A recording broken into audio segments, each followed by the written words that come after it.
So the list of people, places, and things that I've been told I look like just increased today. So thus far, by adults and children, I've been told that I look like Abraham Lincoln, that I look like a black guy, that I look like a pig because I have a pig face and a pig nose. And to top it off, yesterday I was told I look like Harry Potter because of the glasses I wear. I don't see it.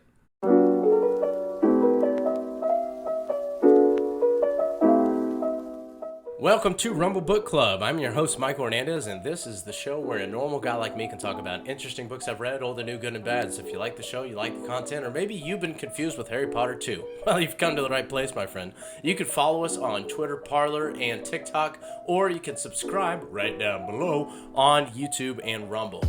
But more importantly, be a part of the conversation. Share these videos with your friends, like and comment down below, and let me know if there's any books you want me to cover. We're going to read a couple of the latest comments since it's been a little while since we've made a new video, and I'm glad to be back. So Kalinkai says, my recommendation is Man's Search for Meaning by Viktor Frankl, easy, around 200 pages, and a profound read. I agree. I've actually been considering that one for a while.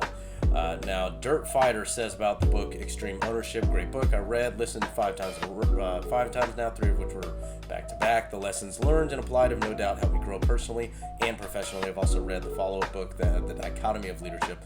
In that book, there are more lessons of leadership, but with a focus on balance. It's easy to take strategy or tactic too far in any direction, and this helps folks find the sweet spot. I absolutely agree. I'll have to add that one to the list, so thank you, Dirt Fighter.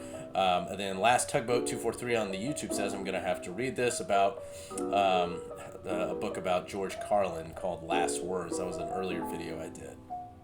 So today we're going to take a look at a really cool book. I was actually thinking about saving it for Lent, but I decided not to because I was impatient. I wanted to read about the lives of the saints. Today we're going to take a look at True Reformers by Jerome K. Williams. This is a collection of some of the most impactful saints of the Catholic Reformation during the 15th and the 16th centuries. So let's get into our 3-part criteria of the book, starting with the aesthetics, what the book looks like, how it pops off the shelf, then moving into the readability.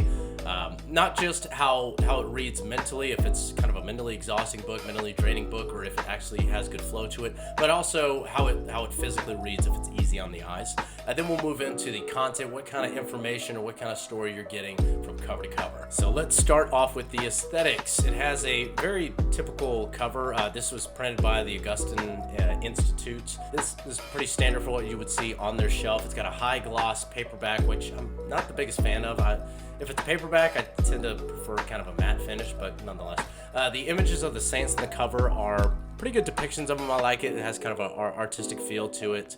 They're not staring directly at you, which I always find unnerving, so that's good.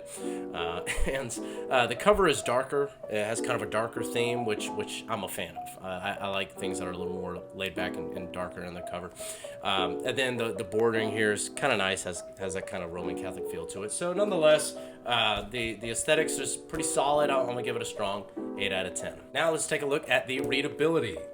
Jerome has a really fluid style, breaking up each chapter by saint and then beginning with the context of how that particular saint was a product of his surroundings and influences, such as St. Charles Borromeo or St. John of the Cross, or if they were more of a kind of a mold breaker who bucked their conventional destinies, like St. Ignatius Loyola or St. Francis Xavier, people who came from highfalutin families, very, very upper crust, and then chose to really create this family rupture by deciding to enter the life of the priesthood, a life of service, which was far away from the wealth and riches that they came from.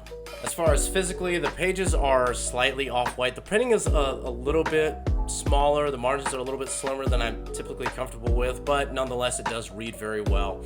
So as far as the readability goes, I'm going to give it another very strong 8 out of 10. All right, let's look at the content. Williams gives you an in-depth look at the motivations, the actions, the interfaith and the journey of 10 highly influential saints who helped spark a well-needed reform in the Catholic Church during times of severe corruption from the top down in many cases. This was really a time that a lot of atheists and people that tend to attack Christianity tend to bring up, times when the church was extremely corrupt. There's corruption throughout the days of the church, just depending on where you look.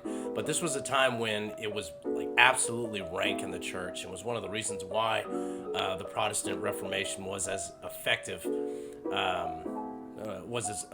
as it was. These were people who really helped to reignite that dying quality within the Catholic Church and helped give it new life. You learn that many of the saints' biggest battles were not with rival faiths or atheists, but they were with corrupted and complacent members of the church hierarchy. In some cases, like that of John the Cross, they were even severely punished and tortured. John of the Cross, he was secretly imprisoned. He was poisoned, beaten, and held in torturous isolation for over a year for his collaborative efforts for just small-time reform, for a small religious community.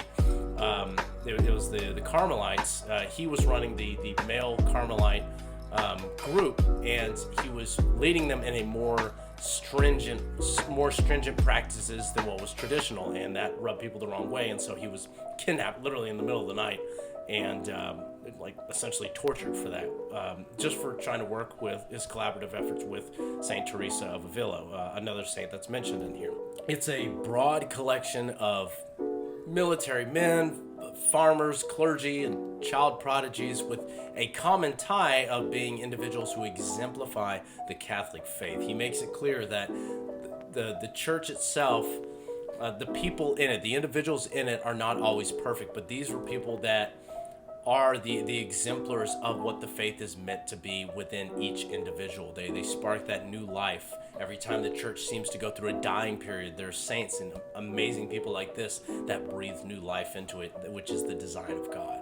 So as far as the content goes, it's a perfect score, 10 out of 10. I found this book on a lighthouse stand at my local Catholic church.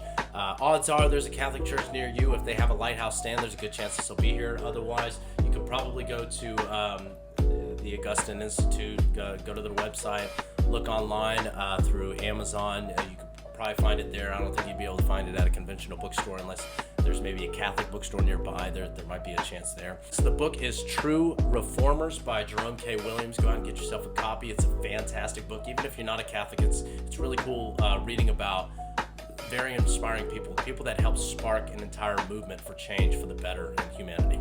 So go out and get yourself a copy. Thanks for watching, everybody, and go read something.